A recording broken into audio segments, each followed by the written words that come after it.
ഏറ്റവും നല്ല നാട് മക്കയാ. എന്തുകൊണ്ട്?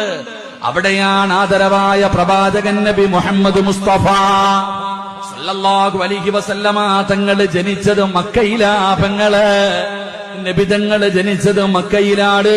ആ മക്കയിലാണ് അല്ലാഹു കഅബാലയം പോലും അവിടെ നിന്ന് പണിതത്. അതുകൊണ്ട് ഖൈറുൽ ബിലാദ്, ഏറ്റവും നല്ല നാട് മക്കയാ. ഇനി രണ്ടാമത്തെ നാടേതാ? അത് മദീനയാ. ചെറുപ്പക്കാരാ,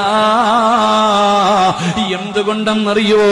അവിടെയാണ് ആദരവായ പ്രവാചകൻ നബി മുഹമ്മദ് മുസ്തഫ സല്ലല്ലാഹു അലൈഹി വസല്ലമ തങ്ങൾ കിടക്കുന്നത് അവിടെയാണ്.